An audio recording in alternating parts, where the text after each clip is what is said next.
Lukas 9 diceritakan tentang bahwa Yesus kita mengalami satu titik waktu sama murid-muridnya, dia jengkel.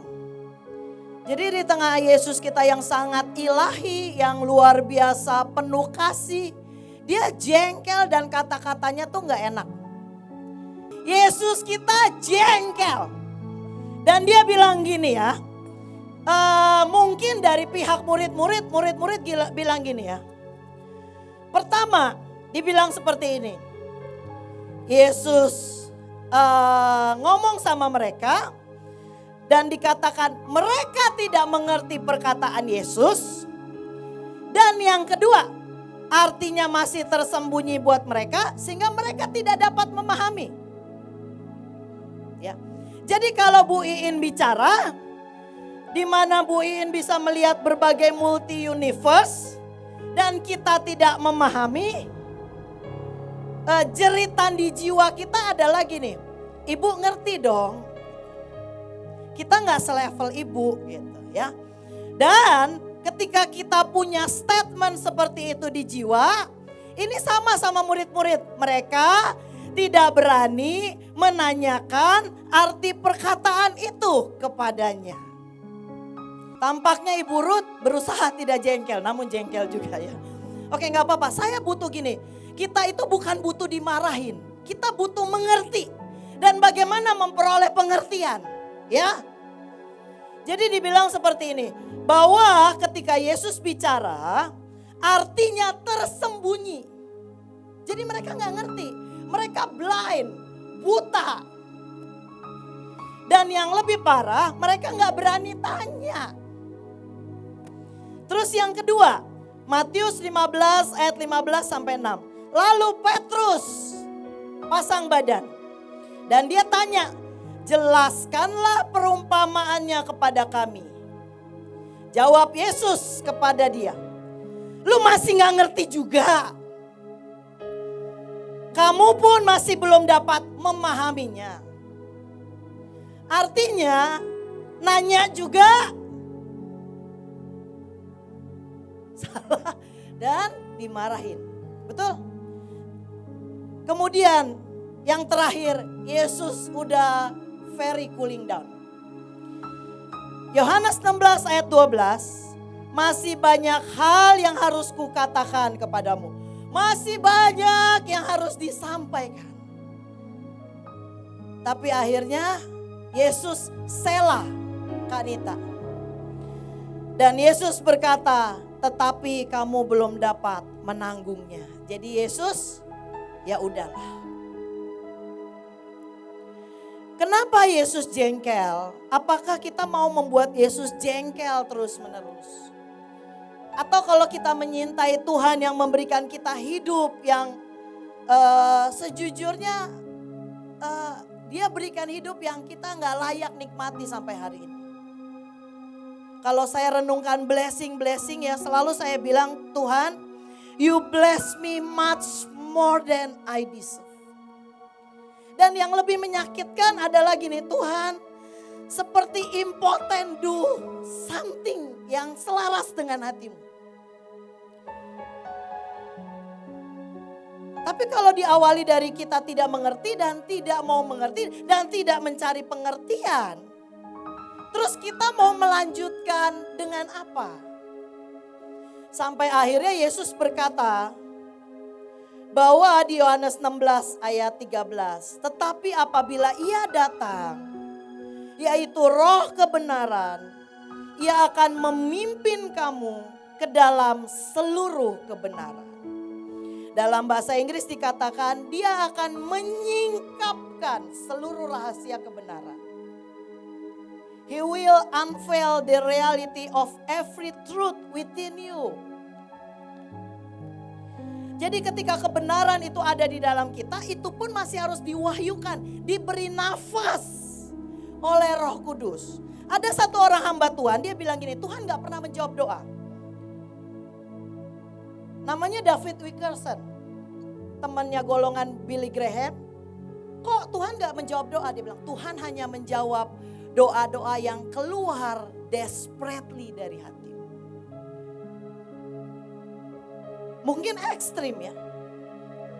Tapi saya cermati benar sekali. Kalau kita sama-sama pagi hari ini desperately supaya ibadah Sabtu ini ya semua menari dengan pengertian, semua menyembah dengan roh pengertian, itu akan jauh lebih baik.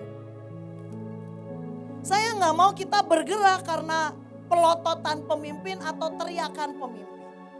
Tapi kita perlu sungguh-sungguh mengerti, sungguh-sungguh memahami sehingga di tempat ini kerinduan kita menyatu dengan Bapa, Putra dan Roh Kudus. Tapi itu bukan lagu, itu hidup kita. Bisa paham? Kalau itu lagu kita artinya masih terpisah dari kita. Tapi kalau itu hidup kita, kata-katanya menyatu dengan kita. Mengapa Yesus jengkel? Ternyata dia nggak jengkel begitu saja. Jadi di Lukas 9 yang pertama itu mereka punya perjalanan. Yang pertama Yesus mengutus murid-muridnya dan memberikan kepada mereka energi ilahi dan kuasa. Jadi dia nggak dadak-dadakan marah. Yang kedua, ini masih Lukas satu pasal ya, Lukas 9. Yang kedua, Yesus memberi contoh memberi makan 5.000 orang. Yang ketiga, lebih hebat lagi, pernyataan di mana Petrus mendapat pewahyuan. Yang keempat, Yesus bicara dari hatinya. Pemberitahuan tentang penderitaan Yesus. Dia udah ngomong, dia ini tekanan sejujurnya. Dia tekanan, kenapa dia tekanan? Karena gini, ada Maria Magdalena yang mengerti hatinya. Tapi Maria Magdalena bukanlah orang yang akan meneruskan pekerjaan dan pelayanan setelah Yesus naik ke surga. Yang akan mewarisi visi, misi, dan pendelegasian pekerjaan pelayanan adalah ke-12 muridnya. Dan seorang pelacur tampaknya lebih memahami hati Tuhan daripada 12 muridnya yang dia harapkan bisa mengerti. Makanya Yesus jengkel. Nah yang keempat, ketika Yesus bicara tentang penderitaannya, bahwa dia akan disalibkan. Yang kelima, lebih ajaib lagi. Yesus mengajak 3 orang muridnya, dan tiba-tiba Yesus muncul dalam keadaan divine appearance. Dia muncul dalam keadaan sangat ilahi, surgawi. Harusnya murid-muridnya tiba-tiba terbuka dan paham bahwa wow, ada yang earthly things, ada yang hal surgawi. Tapi itu ternyata tidak mendapat atensi di hati mereka. Seperti pagi hari ini mungkin banyak orang begitu takut dan terpaksa memperhatikan, tapi belum mendapat atensi dari hatimu. Sesuatu yang punya spark, sesuatu yang membuatmu otomatis bergelora. Kenapa? Karena hati Yesus penting. Dia jengkel, dia bersuka, dia tersenyum, itu penting.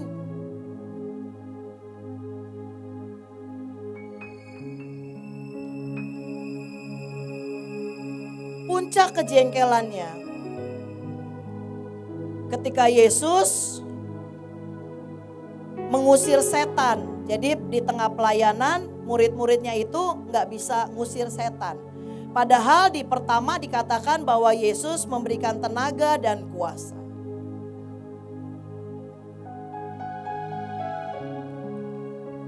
Jalan-jalan-jalan tiba-tiba orang-orang ngomong gini sama Yesus. Yesus, ini loh ada anak sakit rohnya mengganggu dia. Tapi aku udah ke murid-muridmu. Murid-muridmu tampaknya gak bisa mengusir iblis. Setelah Yesus ngusir, Yesus marah sama murid-muridnya. Sampai Yesus ngomong gini, hai angkatan yang tidak percaya, yang sesat. Gue tuh harus berapa lama lagi sih hidup sama lu? Berapa lama lagi aku harus tinggal bersamamu? Berapa lama lagi aku harus tinggal di antara kamu? Berapa lama lagi aku harus sabar terhadap kamu? Bawalah anak itu kemari dan akhirnya Yesus yang pelayanan.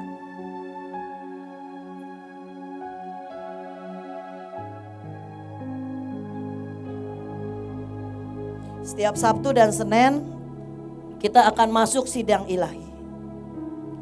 Ini yang menjadi concern saya. Karena kalau kita nggak punya,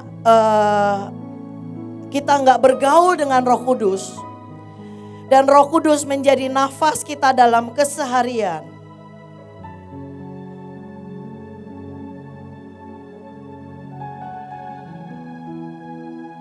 maka sangat darurat kalau hanya seorang ibu yang terus-menerus berteriak di hadapan Tuhan, di hadapan tahta, dan hanya beliau yang terdengar dari surga. Saya rindu, saya pengen ya. Pada waktu saya teriak, waktu saya doa, menaikkan doa, saya tahu surga membuka telinganya. Itu kerinduan saya. Tapi saya juga tahu bahwa masih banyak yang harus saya kejar. Saya tidak lebih baik dari kalian. Tapi setidaknya saya tahu saya harus kejar.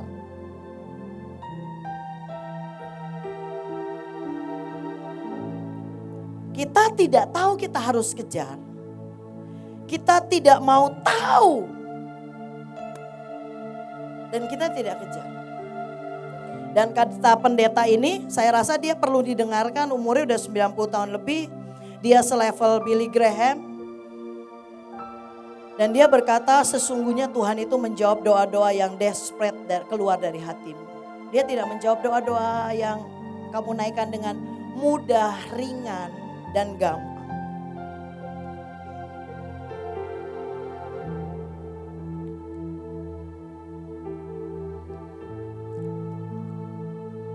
Keterbatasan manusia menampung yang ilahi itu butuh ditangisi. Bukan kita minta dimengerti dan dipahami kondisi kemanusiaan kita. Sebab dia ingin menyatu dengan kita, dia ingin kita mewarisi untuk meneruskan pekerjaannya di bumi.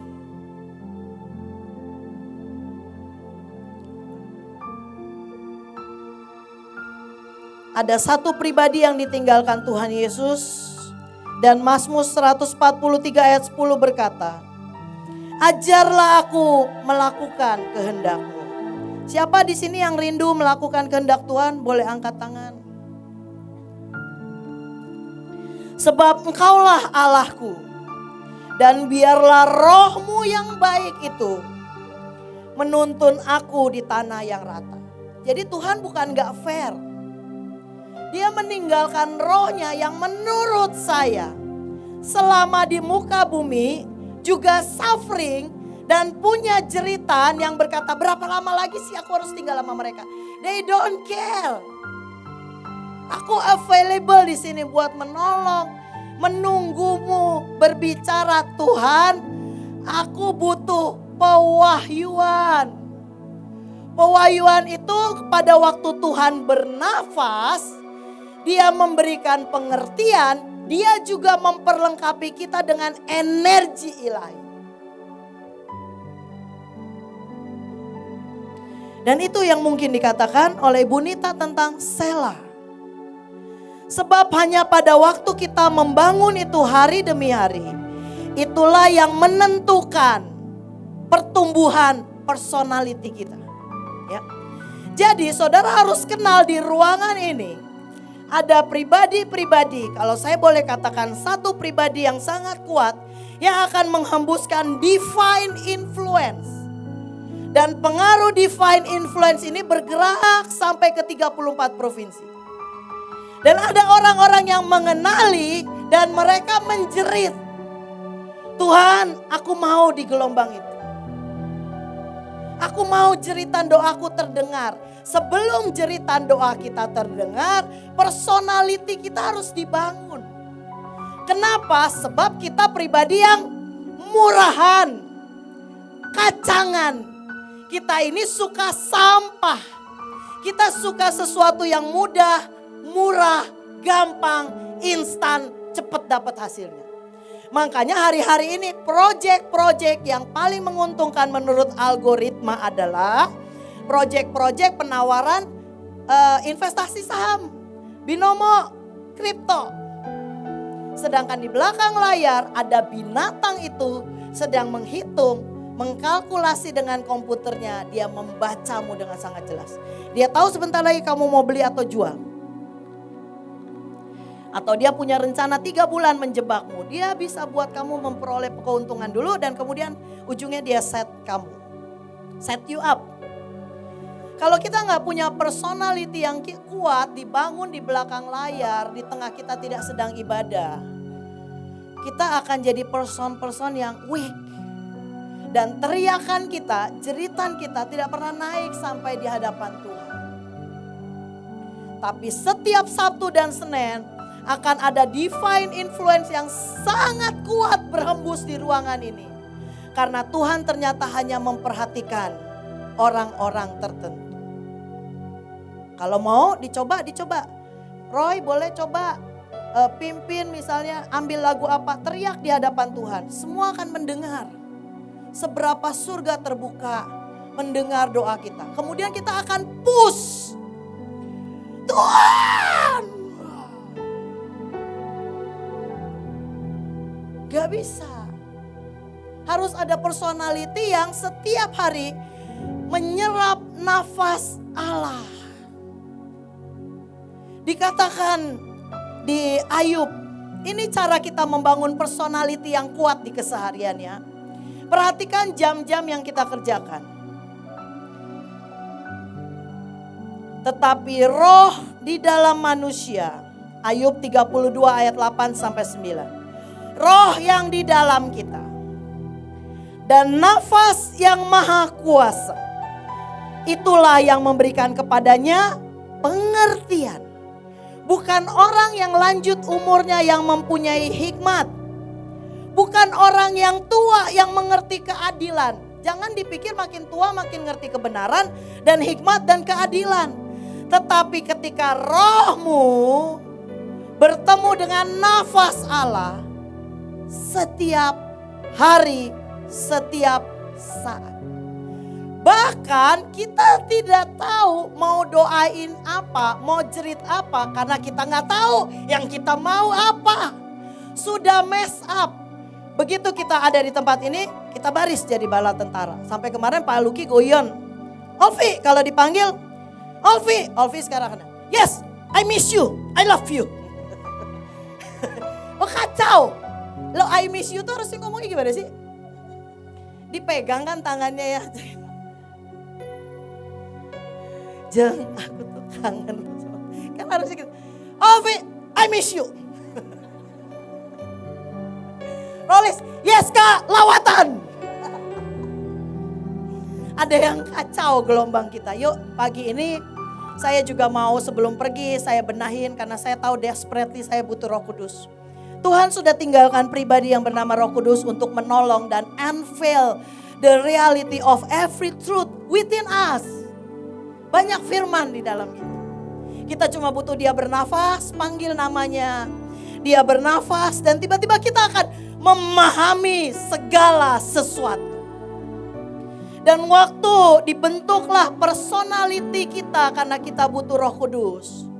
Doa-doa kita akan terdengar sebab ada pribadi kebenaran yang bersama nafas kita waktu kita berdoa. Nafas kita tanpa Roh Kudus, nafas yang bau. Karena jeritan jiwa kita sangat menyukai debu dan sampah. Kenali itu ya. Roh manusia adalah pelita Tuhan yang menyelidiki seluruh lubuk hatimu. Roh manusia Dia berbicara, Tuhan berbicara, Tuhan menyelidiki dan berbicara lewat roh kita. Jadi yang dibenahi itu yang di dalam, bukan perform di luar. Begitu Bu In tunjuk banner, kita bisa lebih kenceng bannernya. Tapi itu appearance kita. Pulang harus nangis. Makanya hari Sabtu ya, saya sangat menyintai mendarat di kasur saya dan mereview apa yang terjadi sepanjang hari Sabtu. Saya tahu penyembah-penyembah belum kuat. Saya tahu peniup shofar bukan orang yang paham kapan surga ingin bunyi itu didengarkan. Semua hanya menunggu instruksi Ibu. Kita harus bertumbuh. Kita harus jadi person-person yang kuat, personality yang kuat. Waktu kita dibimbing, dibentuk di tempat ini. Paulus berdoa. Efesus 3 ayat 16-19. Aku berdoa supaya ia menurut kekayaan kemuliaannya menguatkan dan meneguhkan kamu oleh rohnya di dalam batin. Saudara mau tahu kenapa khotbah pagi ini Tuhan kasih judul tentang Yesus jengkel? Karena kemarin hari Sabtu Ibu Iin jengkelnya luar biasa. Dan saya sejujurnya ikut jengkel sih. Cuman gak boleh ya. Saya harus kendalikan diri dan saya tahu jengkel saya ini banyak dipengaruhi oleh memang sifat dasar saya yang suka marah sama orang ya. Jadi saya harus mengendalikan itu. Dan waktu saya baca ini saya ketawa ngakak di kasur gitu. Karena gini, Yesus aja jengkel gitu. Saya lihat Ibu tuh kan jengkel banget sama penari, sama pemusik ya.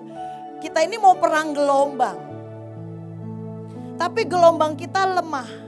Dan ini udah dibilang deadline-nya 30 Juni.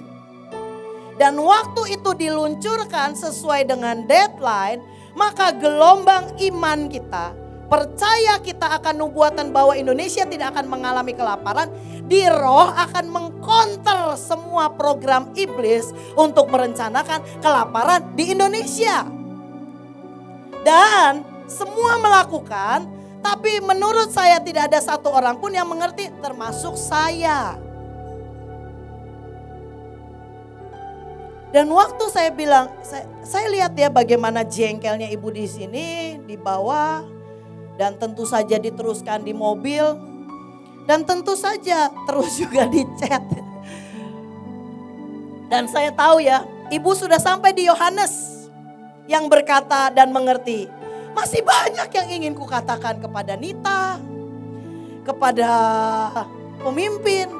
Tapi sudahlah, kamu belum dapat menanggungnya. Kita belum dapat menanggungnya. Tapi ada satu pribadi yang disediakan untuk kita punya kekuatan roh seperti doa yang dikatakan oleh Efesus 3 ayat 16. Ini jeritan doa saya sebelum saya ke Israel ya. Saya butuh banget di ruangan ini kita sama-sama teriak, "Come Holy Spirit." Biar Dia yang menginsafkan kita. Dia memberitahu kita segala rahasia kerajaan surga. Bahwa pada waktu Dia suruh saya ke Israel, suruh Bunita ke Amerika, membawa pasukan yang bahkan belum terlalu mengerti soal pemetaan. Itu bukan beban, itu cinta. Karena pelatihan harus diberikan secara darurat. Kembali lagi, untuk kita ada di tempat ini, sadarlah dan inginilah. Untuk jadi orang yang punya personality yang kuat di dalam roh. Saya rindu waktu saya teriak, "Tuhan, biar kita rombongan berangkat ke Israel bisa melunakkan hati Tuhan." Dan saya berharap waktu saya berdiri di Yerusalem, sebuah kota yang menyaksikan segala abad kehidupan manusia dari zaman Nuh sampai hari ini. Yerusalem menyaksikan zaman Saladin, zaman Sultan Mehmet, zaman tentara Romawi, zaman Yesus. Dia saksikan sejarah kehidupan dari zaman orang-orang Kanaan di kitab Kejadian. Dia saksikan Indonesia baru ada itu 1900, 1800 sekian. Sangat muda dia saksikan. Saya mau waktu saya di Yerusalem, Tuhan mendengar doa saya dan Tuhan ingat janjimu Daniel 12 ayat 1. Ingat janjimu waktu engkau berkata di Yehezkiel 37, engkau berkata di Daniel 12. Ada sebuah bangsa akan terluput dari kesesakan. Biarlah itu bangsaku Tuhan. Biarlah itu bangsaku naik di hadapan. Biarlah itu bangsaku Tuhan. Dan sebelum doa-doa itu menguat dan terdengar dan melunakkan hati Tuhan, kita belajar di Efesus 3, 16, 19. Biarlah aku berdoa, kata Paulus, ia menurut kekayaan kemuliaannya. Saudara bisa bayangin gak kekayaan kemuliaannya itu kayak apa? Mau gak sih? Gak mau wajahnya ini. Mau gak? Saya yakin loh di sini ada iPhone, handphone, Samsung apa. Mau gak? Matamu gak begini.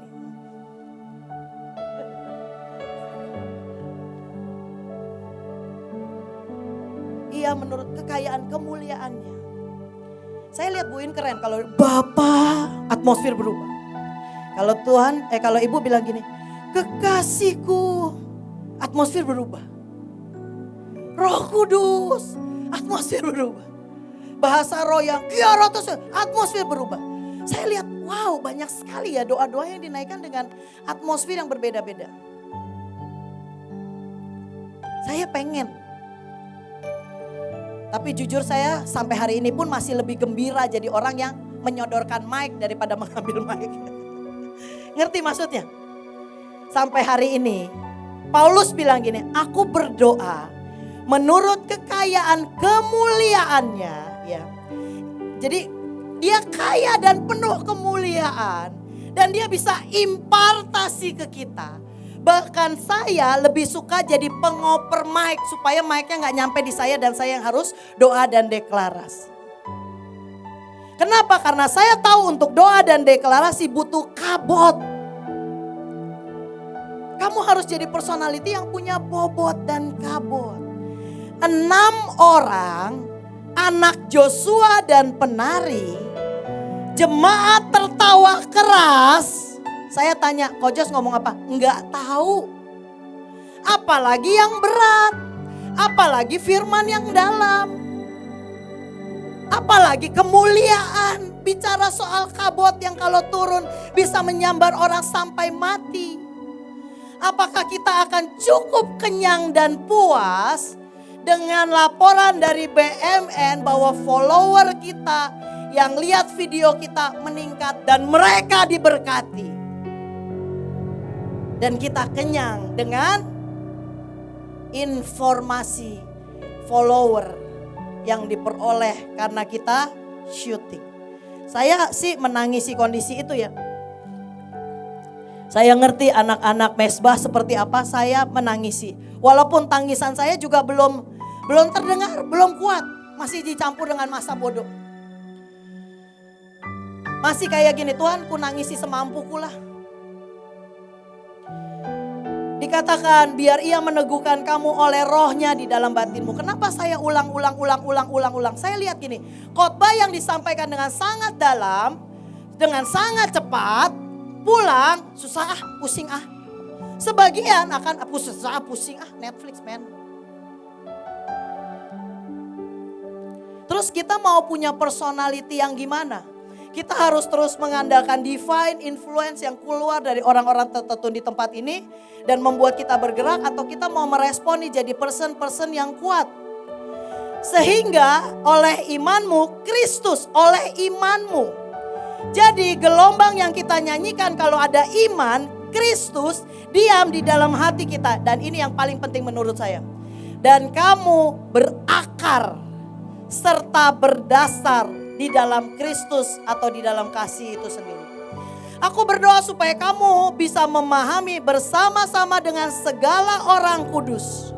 Orang kudus ini sudah tidak di bumi. Orang-orang kudus ini sudah di surga. Di zaman Kisah Rasul, Paulus berkata, aku berdoa, dia kirim message.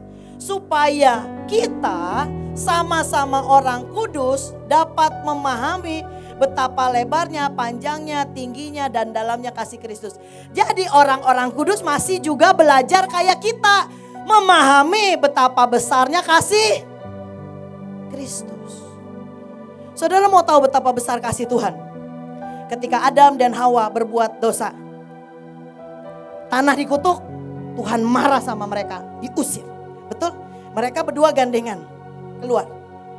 Detik sampai di perbatasan pintu gerbang Taman Eden. Mereka gandengan tangan.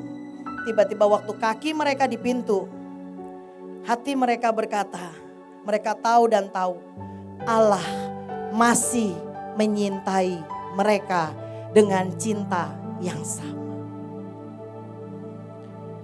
Tapi waktu kaki yang kedua nginjak keluar, otaknya berkata, how could he? Bagaimana mungkin? Jadi detik mereka keluar dari pintu itu, split jiwa dengan rohnya. Jiwanya akan cenderung punya pengetahuan baik dan jahat, dan kata Pak Luki, sok tahu. Walaupun hatinya memahami bahwa Allah berupaya merebut mereka kembali. Tahu setelah Allah membalikan badan, apa yang Allah lakukan, Bapa lakukan? Yesus, engkau harus turun merebut mereka kembali. It's love. Dan kita sulit memahami kasih itu. Makanya dia bilang, aku berdoa supaya engkau memahami kasih Kristus. Dan dapat memahami, mengenal kasih itu. Sekalipun ia melampaui segala pengetahuan. Sejak manusia jatuh dalam dosa, mereka suka dengan pengetahuan lebih daripada pengenalan. Dan yang lebih parah, generasi sekarang lahir menyukai bukan cuman pengetahuan, sepotong pengetahuan. Bisa ngerti? Sepotong pengetahuan. Sepotong informasi di TikTok 1 menit, they like it very much. Dan itu gelombang yang menyedihkan, yang dibuat iblis bertahap, tahun demi tahun. Gadget dulu, Line dulu, BB dulu. Hari ini dia grabs seluruh gelombang apa? Atensi kita. Produk apa yang diluncurkan oleh binatang? Get your attention. Sehingga kita susah kasih atensi untuk yang ada di hati Tuhan. Bersyukur kalau ada yang teriak, itu dapat perhatian kita. Tapi setelah dapat perhatian kita, mari kita dalami untuk jadi person-person yang kuat ya.